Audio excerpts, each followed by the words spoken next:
Assalamualaikum warahmatullahi wabarakatuh. Salam sejahtera bagi kita semua. Halo, perkenalkan nama saya Wana Maulini Parazian.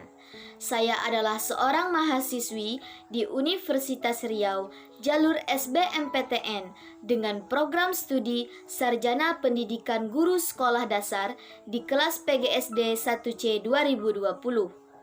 Video ini saya buat guna untuk menyelesaikan ujian tengah semester pada mata kuliah Konsep Dasar IPA dengan dosen pengampu yaitu Bapak Mahmud Alpusari MPD.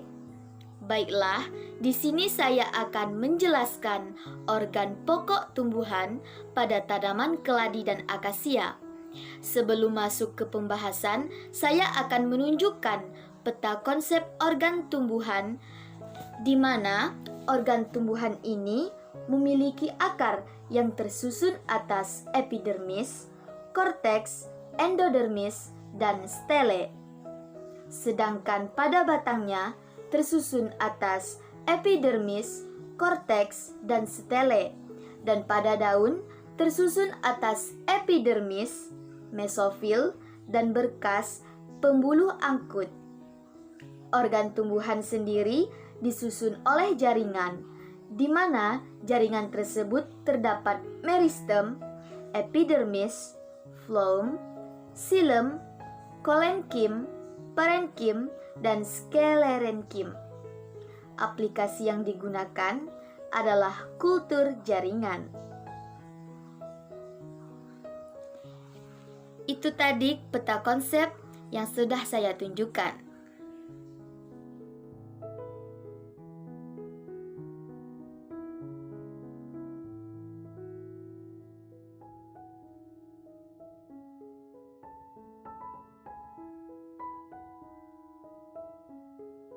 Saya akan menjelaskan organ pokok yang ada pada tumbuhan keladi. Keladi merupakan sekelompok tumbuhan dari genus Caladium, suku talas-talasan Araceae, dengan nama latin Caladium. Dalam bahasa sehari-hari, keladi kerap juga dipakai untuk menyebut beberapa tumbuhan lain yang masih sekerabat, namun tidak termasuk Caladium, seperti talas atau Colocasia. Keladi sejati jarang membentuk umbi yang membesar. Asal tumbuhan ini dari hutan Brazil, namun sekarang tersebar ke berbagai penjuru dunia. Klasifikasi tanaman keladi antara lain, kingdomnya adalah Plantae, divisi Tracheophyta, kelas Magnoliopsida, ordo Alismatales, famili Araceae, genus Colocasia Scott, dan spesiesnya adalah Colocasia esculenta L. Scott.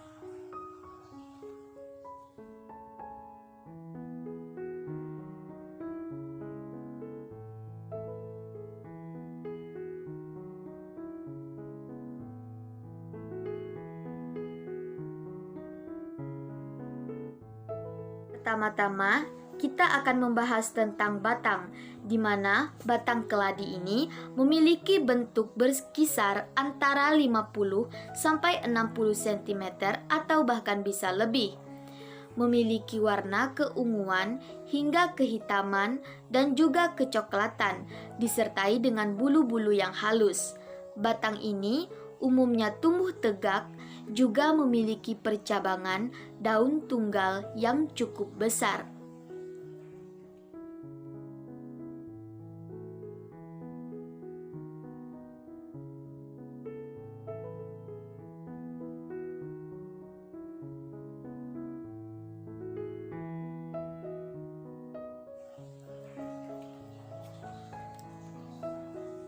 Selanjutnya, bagian yang kedua yaitu akar pada tanaman keladi, di mana akar pada setiap tanaman pastinya berguna untuk mengangkut sari-sari makanan yang ada di dalam tanah. Akar pada tanaman keladi sendiri adalah akar serabut. Akar ini berjenis adventif dengan tumbuh tegak di dalam tanah hingga kedalaman 10-20 cm atau bahkan bisa lebih dalam. Oleh karena itu, akar yang ada pada tanaman keladi sangat kuat dan kokoh, meskipun ia tumbuh di habitat yang lembab dan dipenuhi oleh genangan air. Akar pada tanaman keladi ini juga bisa membesar mengikuti pertumbuhan pada batang keladi tersebut.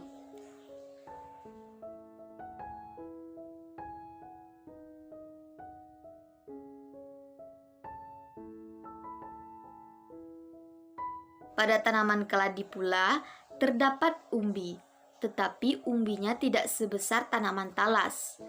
Umbi tersebut tumbuh di antara akar-akar yang ada pada tanaman keladi. Biasanya umbi ini dikonsumsi karena mengandung karbohidrat yang cukup tinggi sehingga baik dikonsumsi oleh manusia. Akan tetapi, ada beberapa jenis keladi yang tidak bisa dimakan oleh manusia karena bisa mengakibatkan alergi dan gatal-gatal. Tanaman yang saya tunjukkan ini belum memiliki umbi dikarenakan umurnya yang masih muda.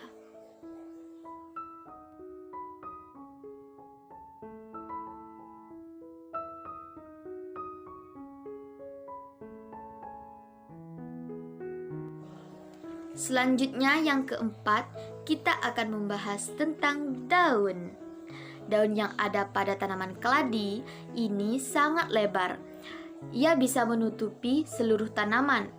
Lebarnya bisa mencapai 50-60 cm atau bahkan lebih besar sesuai dengan tumbuh kembang tanamannya.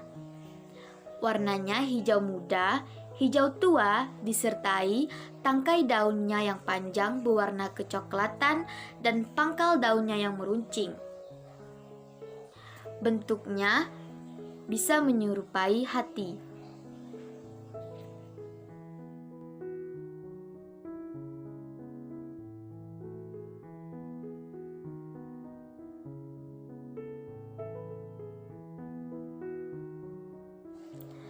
Dan organ pokok tumbuhan pada tanaman yang terakhir adalah bunga.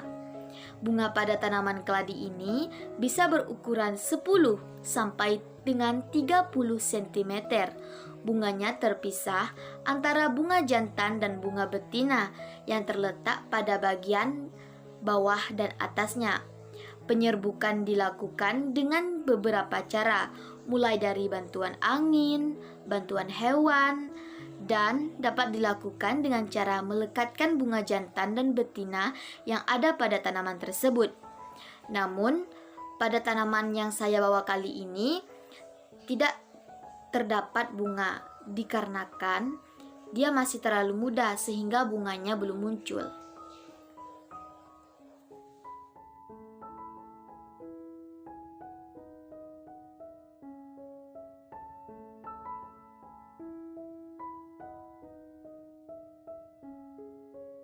Pohon akasia. Ya, benar sekali. Sekarang kita akan membahas organ-organ pokok tumbuhan yang ada pada pohon akasia. Akasia merupakan salah satu tumbuhan yang berasal dari Afrika. Umumnya, di negara Afrika sendiri, pohon ini sering ditemukan di semak-semak. Di daerah saya pun begitu, ditemukan pada semak-semak.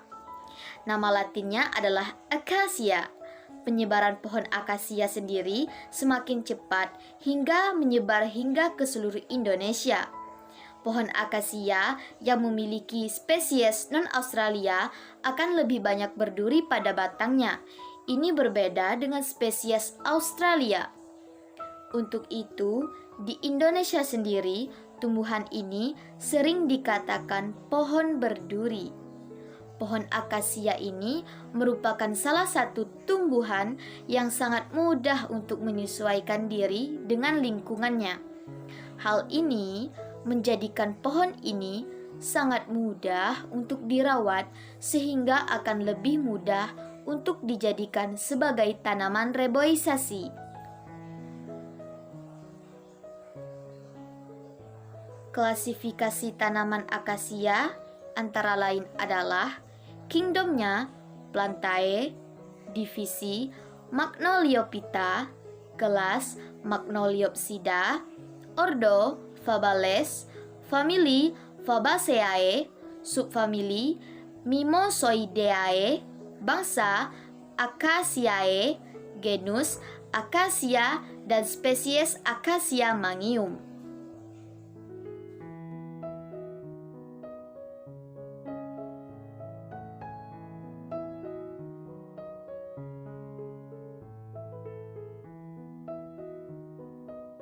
Organ pokok tanaman yang akan saya bahas pertama kali adalah akar, di mana pohon akasia memiliki sistem akar, yakni akar tunggang. Akar pohon akasia memiliki warna putih kusam, bahkan kecoklatan. Bisa dilihat, akarnya ini tumbuh hingga ketinggian 10 meter lebih, sehingga kita bisa membayangkan seberapa tingginya pohon ini. Selain itu, akar tumbuhan akasia dapat menembus tanah sampai kisaran 5 meter lebih.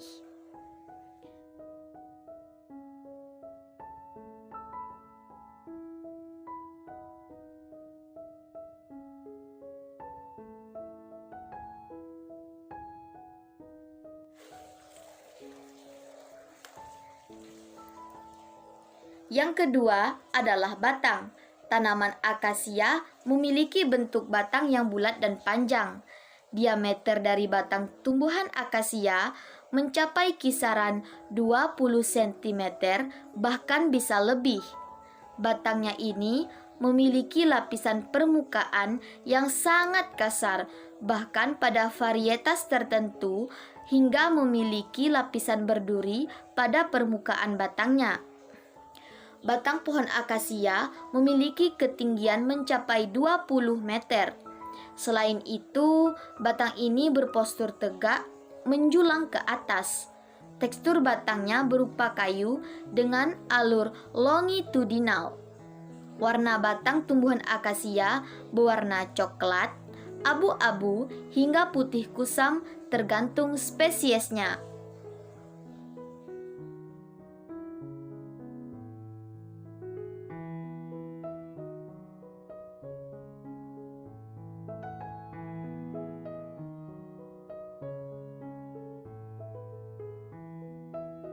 Kemudian, organ pokok tumbuhan yang ketiga adalah daun. Pohon akasia memiliki sistem daun yang majemuk. Selain itu, tumbuhan ini memiliki daun yang sangat banyak dengan posisinya berhadapan satu sama lain. Bentuk daun pohon akasia memanjang dan lonjong. Terdapat tulang sirip di daun akasia dengan tepi daunnya yang rata. Pada ujung dan pangkal daun tumbuhan akasia memiliki bentuk tumpul.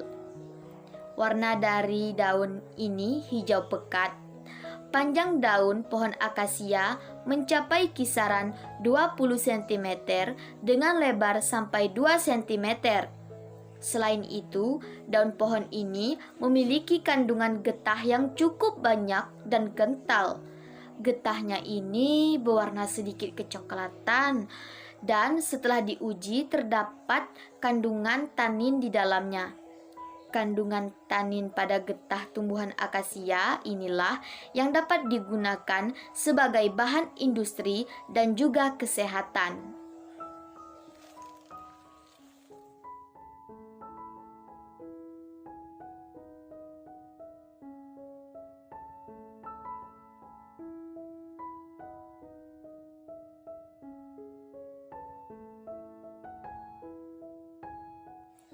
Selanjutnya ada bunga.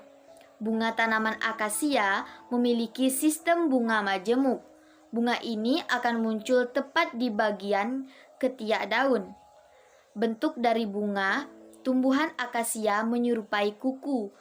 Warna bunga akasia ini sedikit putih dengan kelamin ganda pada jantan maupun betina. Bunga akasia memiliki kelopak bunga dan benang sari. Bentuk kelopak dan benang sari pada tumbuhan ini seperti tabung dengan kepala putiknya menyerupai bentuk ginjal pada manusia. Selain itu, terdapat mahkota bunga pada tumbuhan itu yang berwarna putih.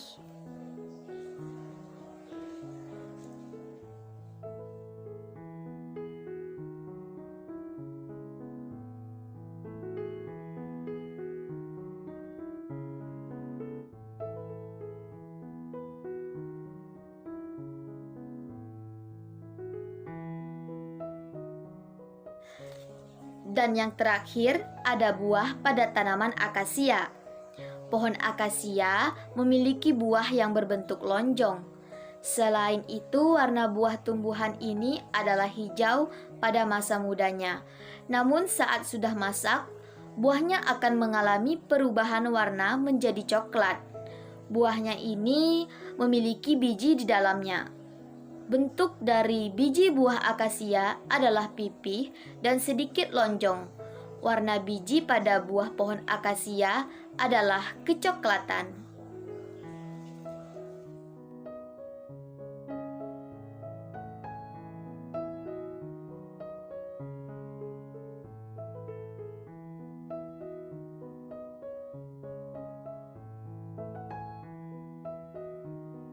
Kesimpulan yang dapat kita ambil adalah bahwa tanaman keladi sendiri adalah tanaman yang memiliki ciri paling khas, yaitu bentuk daunnya yang seperti simbol hati atau jantung.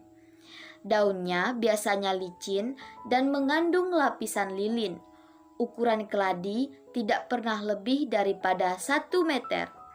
Beberapa jenis dari hibridanya dipakai sebagai tanaman hias di pekarangan rumah. Itulah informasi mengenai klasifikasi dan juga morfologi yang dimiliki oleh tanaman keladi, sebagaimana tanaman yang dikategorikan umbi-umbian. Tentu saja, cirinya hampir sama dengan tanaman umbi lain, disertai dengan adanya cara memasak yang benar sehingga tidak menimbulkan gatal-gatal, jenis-jenis keladi yang dapat dimakan, ataupun waktu memanen yang tepat untuk mengambil umbinya tersebut. Sedangkan pada tanaman akasia dapat tumbuh dengan cepat dan tahan terhadap berbagai kondisi lingkungan dan cuaca. Tetapi meskipun demikian, tanaman ini tetap membutuhkan perawatan khusus jika ditanam sebagai tanaman kebun karena daunnya seringkali banyak yang berguguran.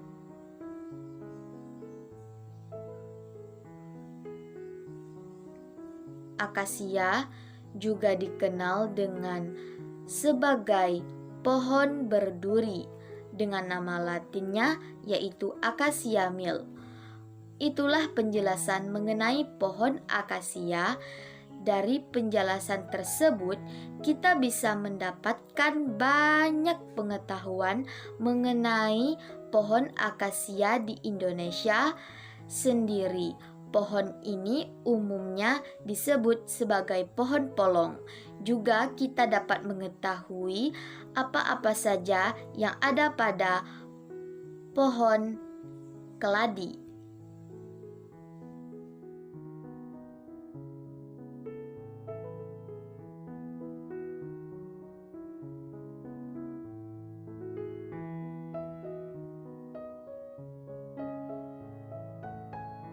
Demikianlah video singkat saya yang telah saya buat. Semoga bermanfaat bagi kita semua. Pesan saya, mari kita cintai dan jaga lingkungan dengan tidak menebang pohon sembarangan serta tidak membuang sampah plastik ke sungai maupun ke tempat-tempat yang bisa mencemari lingkungan kita sendiri. Saya berharap dengan video ini bisa menambah wawasan bagi kita semua. Terima kasih, saya ucapkan wassalamualaikum warahmatullahi wabarakatuh.